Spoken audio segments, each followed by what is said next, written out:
ये बात तब की है जब हमारा देश आज़ाद नहीं हुआ था। देश के कोने कोने में आज़ादी के संघर्ष जारी थे। हर कोई आज़ादी की मशाल जलाए हुआ था और संघर्ष की जंग में भगत सिंह सबसे बड़ी मिसाल बन चुके थे और हर कोई भगत सिंह जैसा बनना चाहता था। बात 1931 की है जब बाबा रणधीर नाम के एक स्वतंत्रता सेनानी जेल में बंद थे और उसी जेल में भगत सिंह भी बंद थे। उन्हें जैसे ही पता लगा कि भगत सिंह नास्तिक हैं, वो काफी दुखी हुए और इसी दुख के कारण वे किसी तरह भगत सिंह की काल कोठरी तक पहुंचने में सफल रहे और उन्होंने बहुत समझाया। ना मानने पर उन्होंने भगत सिंह को एक घमंडी इंसान बोल दिया। बस इसी के जवाब में जेल से भगत सिंह ने एक एस्से लिखा जिसमें उन्होंने हर उस बात पर प्रकाश डाला जिसकी वजह से आज वे नास्तिक हुए। इसी के साथ दोस्तों, मैं आपका खालिद रजा अपने चैनल बिलीवर खालिद में सबका वेलकम करता हूँ। आशा करता हूँ कि इस वीडियो के एंड में आपको पता लग जाएगा कि भगत सिंह वाकई में नास्तिक थे कि नहीं थे। तो चलिए वीडियो को शुरू करते हैं।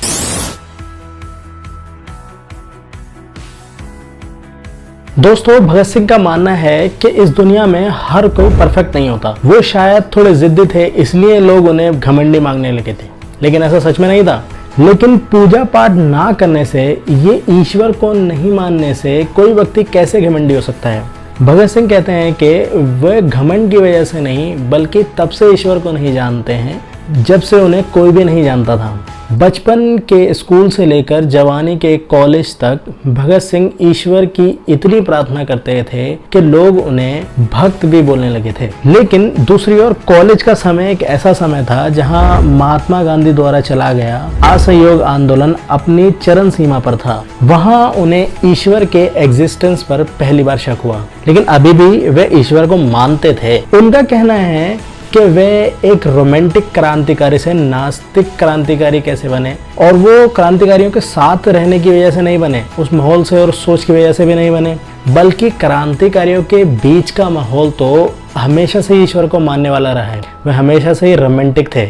नास्तिक तब बने जब उनकी सर पर क्रांतिकारिता की जिम्मेदारी आई। उस वक्त वो पढ़ने लगे, उन्होंने पढ़ना शुरू किया, क्योंकि क्रांतिकारिता की ये लड़ाई वो फैक्ट और असूलों के साथ लड़ना चाहते थे। पढ़ते पढ़ते वे एक सीरियस इंसान बन गए। उन्होंने बाकुलिन को पढ़ा, लेनिन को पढ़ा और इतिहास के सारे क्रांतिकारियों को पढ़ा तो पाया कि वे सब के सब नास्तिक ही थे। 1926 तक वो भगवान को मानने वाली बातों तक को बकवास कहने लगे। 1927 में वे लाहौर में गिरफ्तार हुए। पुलिस ने अपनी पूरी जान लगा दी कि वे काकोरी बम केस को स्वीकार कर लें, लेकिन वे नहीं माने। मजे की बात यह है कि सजा के तौर पर उन्हें जेल में दिन रात ईश्वर की प्रार्थना करने की सजा दी गई। ये मौका था जहां वो दोबारा आस्तिक बन सकते थे, लेकिन यहाँ उन्होंने अपने अंदर के नास्तिकता के सिद्धांतों को धोखा नहीं दिया और वो नहीं माने, क्योंकि वो कि अगर वो ऐसा करते तो शायद वो कहीं ना कहीं ईश्वर के भरोसे हो जाते और उन्हें लगता कि ईश्वर उन्हें बचा लेता। भगत सिंह की आखिरी इच्छा ये थी कि वे देश के लिए खुद को कुर्बान कर दें, क्योंकि यही एक ऐसा भाव है तो पूरी दुनिया को बदल सकता है। जिस दिन से सब ऐसा सोचने लगेंगे, आने वाले वक्त में कोई कभी किसी का गुलाम नहीं रहेगा। दोस्तों, आपसे एक सवाल है, क्या नास्तिक का मतलब घमंडी होना है? यदि कोई व्यक्ति खुद को देश के लिए समर्पित करके खुद पे विश्वास करके आगे बढ़ रहा है तो क्या वह घमंडी हुआ? अगर कोई फैक्ट्स पे बिलीव करता है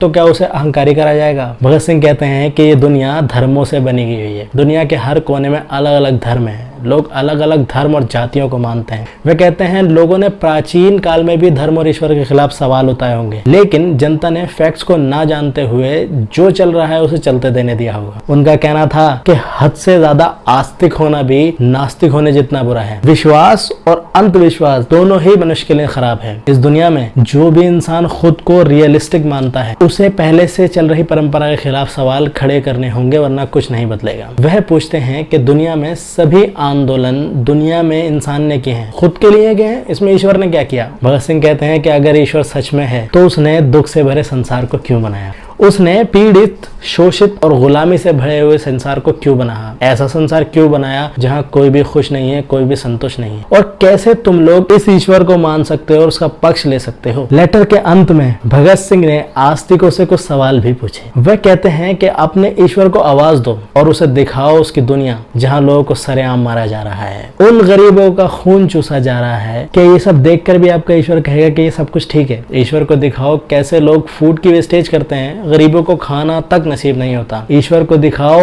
वो सारे महल जो लोगों की लाशों पर बनके हुए हैं। क्या ये सब देखकर भी आपका ईश्वर कहेगा कि सब ठीक है? इस दुनिया में सबसे बड़ा पाप गरीब होना है। गरीबी से ही पाप पनपते हैं। तो क्या वो ईश्वर इस दुनिया से गरीबी को खत्म नहीं कर सकता? और अब मैं आपको बताता हूँ इस लेटर के सबसे खूबसूरत चीज।